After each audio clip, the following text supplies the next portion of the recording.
اچھا کاظمی صاحب، ادب بلتستان بہت مشہور ہے.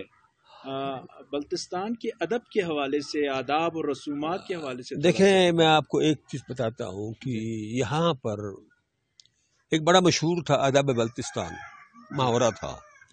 وہ لٹریچر میں کیسنس میں نہیں لیتے تھے، ایٹیچیوڈ، تہذیب، رہن سہن میں. ٹھیک ہے جی.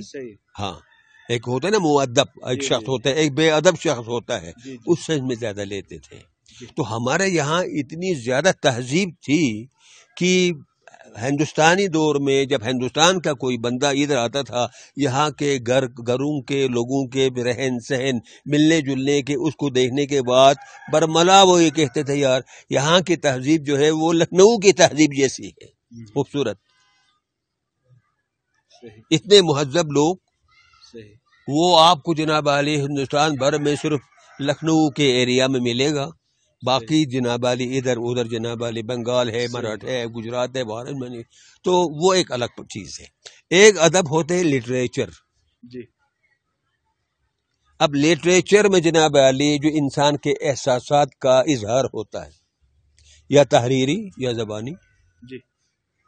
اب یہاں پر جناب علی پہلے یہ ادب میں نے آپ کو بتایا کہ یہ جو کیسر جو مالائی داستان ہے، یہ بھی یہاں کی کلاسیکی فوک ادب ہے. یہ تو صرف کیسر کی داستان نہیں تھی، یہاں بہت ساری جو مالائی داستانیں تھیں جن کو کچھ نام تو یاد ہے مجھے، لیکن باقی سارا میں اب بھول چکا ہوں.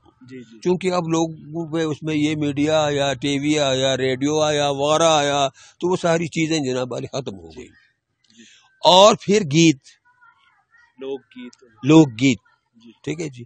اب لوک گیت میں جناب علی ہمارے لوک گیت جو ہے یہ نیم آزاد شاعری ہے، آزاد شاعری بھی نہیں ہے بالکل. جناب علی جو ایک ہوتا ہے نا قاعدے کی شاعری جس میں قافیہ، ردیف وغیرہ کا بڑا خیال رکھا جاتا ہے، وہ بھی نہیں ہے، نیم آزاد شاعری ہے. جس طرح پنجاب میں جناب علی یہ صوفی کلام ہے، اور جس طرح وہ ہیر پنجاب میں گایا جاتا ہے، تو وہ بھی آپ دیکھیں جو ایک اردو شاعری میں جو نظم و ضبط ہے وہ ان میں نہیں ہے. اس میں اس نظم و ضبط کو، ردیف و قافیہ وغیرہ کو خیال نہیں رکھا ہے، بلکہ جو فیلنگز ہیں، جو میسیج ہے، اس پر زیادہ جناب علی زور دیا جاتا ہے. یہ مثلا تصوف پر ہے، جدائی پر ہے، عشق پر ہے، اس پر زیادہ وہ کرتے ہیں. تو یہاں بھی جناب علی یہ جو لوک گیت انسانی عام زندگی میں جو کچھ پیش آتا تھا، اچھا برا، ٹریجڈی، خوشی وغیرہ، نصیحت یا ہجو، کسی کی برائی کرنی ہے، وہ سارا ایک طرح سے نیم آزاد شاعری میں کرتے تھے. اور ہر گیت کا الگ دھن ہوتا تھا، ہر گیت کا الگ دھن ہوتا تھا. وہ گانا یا وہ گیت اسی دھن کے بغیر دوسرے پر آپ گا نہیں سکتے تھے. صحیح.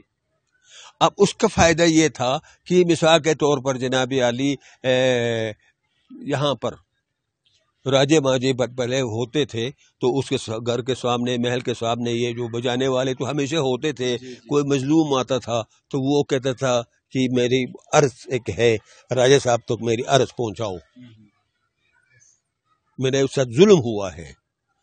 تو وہ اسی لوک گیت سے، یہ کیسر کے کسی منظوم حصے سے، جس میں وہ یہ میسیج دیتا ہے کہ بھئی میرے ساتھ ظلم ہوا ہے، وہ بجاتے تھے تو محل میں راجہ سنتا تھا. وہ اپنے درباری یا ان سے کہتا تھا کہ بھئی جاؤ کے دیکھو کوئی مظلوم آیا ہے نیچے. تو وہ آ کے وہ بجانے والوں سے پوچھنا، بھئی تم نے یہ ابھی جو ساز بجایا تھا، تو راجہ نے کہا ہے کوئی فریادی ہے. انہوں نے کہا جی اس بندے نے کہا تو میں نے یہ کیا. اس کو بلا کے لے جاتے تھے. وہ کہتے تھے بھئی کسوں بھی نہیں آلا، کیا ہوا تیرے ساتھ؟ تو وہ اپنی بپتا سناتے تھے، اپنی فریاد سناتے، جناب میرے ساتھ یہ ہوا. تو وہ مناسب اس کا فیصلہ کرتا تھا. تو اس کے لیے جناب علی ہر مطلب 20 بلکہ سینکڑوں لوگ گیت تھے، اور ہر کے جناب علی دن الگ تھے. اور تمام لوگ راجے سے لے کر، عورت سے لے کر، مرد سے لے کر، بوڑھے سے لے کر بچے تک اس میں ماہر ہوتے تھے، ان کی زندگی کا حصہ تھا۔ اس کے علاوہ میں نے آپ کو بتایا کہ جنگوں میں کمانڈر جو ہے وہ جنگ کو جناب عالی وہ کرنے کے لیے اس کو مطلب ان کو ایکٹیویٹ کرنے کے لیے وہ انہی جناب عالی اپنے ساتھ جو بجانے والے ہوتے تھے ان کو کہتے تھے بھائی یہ گیت لانا وہ گیت لانا، تو وہ اسی وقت وہ لاتے تھے۔ تو جناب عالی وہ سنتے تھے لوگ، سپاہی لوگ، بھائی یہ گیت لایا ہے، اس کا یہ مقصد ہے، اب ہم نے یہ کرنا ہے۔ اس کی ایک میں آپ کو خوبصورت ایک مثال دیتا ہوں۔ یہ 1800 کی بات ہے، جب یہاں راجہ احمد شاہ جو آخری جو حکمران وہ تھا، ٹھیک ہے جی، وہ یہاں کا جناب عالی، وہ ایک عام سا راجہ نہیں تھا، وہ پورے لداخ اور یہ استور بنجی روندو یہ پورے علاقے کا وہ مہاراجہ تھا، بادشاہ تھا۔ تو راجہ خپلو کے ساتھ اس کی انبن ہو گئی، اس نے کچھ بغاوت کی، کچھ اس طرح کا گڑبڑ کیا۔ تو جناب عالی اس کو ٹھیک کرنے کے لیے ہمارے یہاں ابھی بھی رہتے ہیں یہ کاچو مہدی، یہ گھر کے ساتھ رہتے ہیں، اس کا پردادا عبداللہ خان شاہ رخ، وہ بڑا مطلب تکڑا بھی تھا، وہ بڑا خوبصورت بھی تھا، اور اس کے پاس بڑا چہیتا تھا چونکہ وہ بڑا اچھا واریر قسم کا تھا۔ اس کو کچھ مختصر فوج دے کر جناب عالی خپلو کے راجے کو سزا دینے کے لیے بھیجا۔ اب اس وقت خپلو کے راجے، تمام راجے پہاڑوں کے سرے پر اوپر اپنے قلعے محل بنا کر ادھر رہتے تھے۔ جب اسکردو کے جناب انہوں نے جب اوپر چڑھنے کے لیے حملہ کیا تو اوپر سے انہوں نے بڑے بڑے پتھر گرا کر اسکردو کی فوج کو جناب علی شکست دی۔ تو کچھ تو باغے، کچھ زخمی ہو گئے، ان میں عبداللہ شاہ رخ بھی تھا جو زخمی ہو کر پکڑا گیا۔ اب وہ پکڑا گیا تو عبداللہ یہ احمد شاہ کے لیے یہ بہت بڑی قیامت کی بات تھی، اس کے پاس بڑا عزیز تھا وہ۔ اس نے راجہ خپلو کو پیغام بھیجا، میرے بھتیجے کو چھوڑو، تو اس کے وزن کے برابر میں تجھے سونا دوں گا۔ تو اس کی بدقسمتی تھی، اس نے نہیں مانا، بلکہ اس زخمی عبداللہ خان شاہ رخ کو یہ آگے چھوربٹ سے آگے نبرا بیچ کر وہاں اس کے سر میں جناب لکڑی کا کھونٹا جناب علی، ٹھیک ہے جی، وہ ٹھوک کر اس کو مار دیا۔ اب سمجھتے ہیں نا؟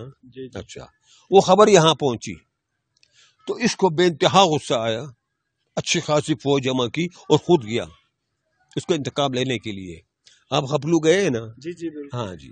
تو اس نے کیا کیا، خود جناب علی ڈغونی خرکو سے جا کر خپلو کے مقابلے میں اوپر ایک جگہ ہے، نیچے سلنگ اور یہ وہ ہے ایک اور جگہ ہے، وہاں پر یہ نرسری ورسری بھی ہے، ٹھیک ہے نہیں جی، اس کے اوپر سیدھے پہاڑ ہے، اس کے اوپر یوں اوپر جگہ ہے۔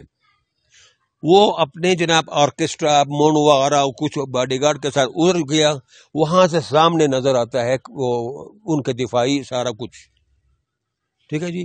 فوج کو جناب علی خپلو گاؤں میں بھیج دیے، اس قلعے کے نیچے۔ سارا جائزہ لینے کے بعد احمد شاہ نے دیکھا دوبارہ ڈائریکٹ حملہ کرنا، اوپر سے وہ پتھر گرائیں گے، اچھا نہیں ہوگا۔ تو اس نے وہاں سے اپنے موسیقاروں کو بتایا، بھائی فلانا گیت تم ساز بجاؤ۔ اور پھر ایک بات اور نکلتی ہے کہ احمد شاہ اور اسکردو کا راجہ جو بھی تھا احمد شاہ تک، ان کی آرکیسٹرا جو ہے جناب علی تقریباً 90 آدمیوں پر تھی۔ اچھا، منصر چوبگت، یہ بات وہ ہے، منصر چوبگت 18 گروپس آف آرکیسٹرا۔ تو جناب علی 18 بڑا ڈول والے، 18 وہ دوسرے کیٹل ڈرم والے، 18 سرنا والے، 18 وہ جو پلیٹیں جو سنبھال کہتے ہیں وہ ٹکرانے والے، 18 بڑا کرنا والے۔ اب انہوں نے جناب علی 90 آدمیوں نے پوری طاقت سے جب اس گیت کو وہ بجایا تو دریا پار نیچے جناب علی اسکردو کے فوجوں نے سن لیا۔ تو اس کی ہدایت کے مطابق یہ ایک وہ اس گیت میں ایسا تھا کہ سارے مکان جتنے شغنا سارے جناب علی وہ جناب علی اور کھیتوں اور مکانات کو سب کو جلانا شروع کیا۔ سارا خپلو جناب علی خاکستر بن گیا، لوگ فوج اور بادشاہ اوپر ٹیکری پر تھے۔ جب نیچے اپنے گھروں کو، فصلوں کو، درختوں کو جل کر کوئلہ ہوتے ہوئے دیکھا تو لوگوں نے اوپر سے بہت فریاد کیا، روئے پیٹے بہت، اور اپنے راجے کو جناب حکم دیا جاؤ کہ لڑو، اب ہم کہاں جائیں، ہمارا گھر کو جلایا، ہمارے درختوں کو جلایا، ہمارے گائے بیل مر گئے، ہمارے فصلیں تباہ ہو گئی، ٹھیک ہے جی، اس کو مجبور کیا۔ تو وہ کچھ کے ساتھ واپس آیا، تو پھر کاردو والوں نے تو ان کو بڑے آسانی سے شکست دی۔ مہدی علی خان اس کو لا کر یہاں یہ جو غوڑی شاہراہ جو ہے پولو گراؤنڈ کے اوپر، وہاں ایک زندان میں ڈالا، کنویں میں ڈالا۔ کنویں میں ڈالنے کے بعد آٹا اور نمک برابر کی ایک ایک فیڑی اس کو دیا، تو وہ چند دنوں میں ہی اس کا پورا جسم پھٹ پھٹ کر ختم ہو گیا۔ تو میرا کہنے کا مطلب یہ ہے، اس طرح جنگ میں ہمارے یہاں کے جو گیت ہیں ان کو بجا کر کمیونیکیٹ کرتے تھے کہ بھئی انسٹرکشن آرڈرز کو۔ ہمارا بلتی لوک گیتوں میں بہت نصیحت کی بھی باتیں بہت اچھی ہوتی ہے، بہت عقل دانش کی، اور میں تو یہ سمجھتا ہوں اس حوالے سے یہ بہت مشہور ہے فارسی ادب میں گلستان و بوستان سعدی، جس میں پنت و نسائی ہیں، ان سے اگر بڑھ کر نہیں ہے تو کم بھی نہیں ہے اپنی جگہ پر، معنوی حوالے سے، الفاظ کے حوالے سے، منظر کشی کے حوالے سے بہت خوبصورت وہ ہے۔ تو ایک مثال کے طور پر میں آپ کو ایک لوک گیت کا نام میں بتاتا ہوں، اس کا نام ہے یتو۔ یتو کہتے ہیں جوڑا، ٹوین، جوڑا۔ تو میاں بیوی میں میاں بیوی دونوں ایک دوسرے کا یتو ہے، ساتھی ہے۔ تو ایک جگہ میاں بیوی تھے، جوان تھے، بیوی بڑی عقل مند اور بڑی سیانی تھی، خاون بڑا آوارہ لفنگا، وہ آوارہ پھرتا رہتا تھا، کبھی کبھار گھر آیا تو آیا، نہیں تو باہر ہی پھرتا رہتا تھا۔ بہت صبر کیا اس عورت نے، بہت صبر کیا، اپنے آپ کو گھر کے کام میں مصروف رکھا اس طرح، لیکن پھر آخر کار وہ بھی تنگ آنے لگی۔ تو اس نے اپنے خاون کو نصیحت کے طور پر، یہ اس دنیا کی ہر چیز فانی ہے، ہر چیز ہمیشہ کے لیے نہیں ہوتی ہے، چند دن کے لیے ہے، یہ خوبصورتی چند دن کی ہے، جوانی چند دن کی ہے، تو یہ بعد میں جب تم بوڑھے ہو جاؤ گے پھر تمہیں بہت پچھتاوا ہوگا، لیکن پھر تم کچھ کر نہیں سکو گے۔ تو اس کو اس نے گیت کی صورت میں کہا، اس میں یہ کہتے ہیں جناب علی کہ یہ جو پھول، جو بڑے خوبصورت پھول کھلتے ہیں، ان کی خوبصورتی اور چمک دمک 3 صبح تک ہوتی ہے، اس کے بعد اس کی بھی جناب پتیاں گرنے شروع ہو جاتی ہیں، رنگ پھیکا پڑنا شروع ہو جاتا ہے۔ اسی طرح تشبیہ دی ہے کہ بھئی ہمارے یہ جو موسم گرما ہے یہ بھی 3-15 کے لیے ہے، 3-15 45 1.5 مہینہ، اس کے بعد پھر ٹھنڈ شروع ہو جاتی ہے۔ تو یہ گرمی بھی ہمیشہ نہیں رہتی۔ اور ایک خوبصورت سے خوبصورت عورت، بڑی جوان، بڑی شباب میں جناب علی وہ ہے، اس کی بھی یہ خوبصورتی شباب جو ہے یہ 3 بچے زیادہ زیادہ جننے تک ہے، اس کے بعد وہ بھی جناب علی ختم ہو جاتی ہے، اس میں وہ شباب، وہ حسن، وہ ادا، وہ چیزیں نہیں رہتی ہیں۔ اسی طرح جناب علی ایک جوان مرد جتنا بھی طاقتور خوبصورت وہ ہو کیوں نہ ہو، وہ بھی جناب علی لوسکورسم 12 سال کا 3 دور کے بعد بڑھاپا آ جاتا ہے، اس پر کمزوری آ جاتی ہے 36 سال کے بعد، 12-36۔ تو سعدی نے بھی کہا ہے 40 سال عمر عزیز گزشت، ٹھیک ہے نہیں جی۔ تو جناب علی تمہاری یہ جوانی بھی ہمیشہ رہنے والی چیز نہیں ہے۔ تو اس طرح کے جناب علی اور بھی نصیحت کی باتیں ہیں، اور بھی جناب علی چیزیں ہیں، مذمت کی باتیں ہیں، تعریف کی باتیں ہیں، ہجو ہے، غزل ہے۔ تو بڑے لوگ گیتوں میں یہ ہے، اور لوک گیت میں، اور ہمارے لوک گیت بھی کئی قسم کے ہیں۔ اور اس کے بعد جناب علی پھر آتے ہمارے مذہبی ادب۔ مذہبی ادب بھی سارا ایران سے ہی آیا ہے۔ یہاں جتنے بھی مبلغ شروع میں آئے وہ سارے کے سارے ایرانی تھے، اور ایرانی درویش اور صوفی تھے زیادہ تر۔ انہوں نے جناب علی وہاں سے یہ شیعہ مذہب لایا ادھر، بدھ ان کو شیعہ مذہب کیا، اور پھر وہی کتابیں جو ایران میں تھیں وہ بھی یہاں آتا رہا۔ یہاں بڑے مشہور جناب علی، اگر کوئی کسی کے پاس گلستان سعدی بوستان تو وہ لوگ سمجھتے کتنا بڑا عالم ہے، دیکھو۔ تو شروع میں جناب پڑھنے کے لیے کریمہ ایک قاعدہ ہوتا تھا، کریمہ و بخشائے برحال ماں کہ ہستم اسیر کمند ہوا، یہ بھی شادی کا ہے، چھوٹا سا ایک وہ ہے۔ تو اس کے ساتھ پھر جناب علی ماتم کی کتابیں آ گئی، مجلس کی کتابیں آ گئی، اس کے بعد اور بھی ادبی جناب علی کی وہ آ گئی۔ اس طرح یہاں کے لٹریچر پر ایرانی اثرات، فارسی اثرات بہت ہو گئے۔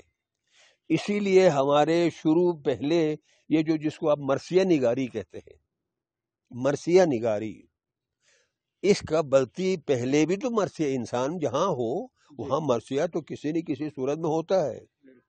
ایک مرثیہ اگر حسین پر ہے تو ایک مرثیہ اپنے باپ پر ہے، اپنی ماں کی وفات پر بھی تو آدمی اظہار کرتا ہے، اس کو کہتے ہیں سکھ خلو، سکھ ضربہ۔ اسی طرح جناب قصیدہ، نعت، مدح، اس کے لیے استخلو، تعریف جناب علی گیت، تعریفی گیت۔ اسی طرح ہجو، بخلو، جو تو یہ جناب پھر نام بھی بدل گئے۔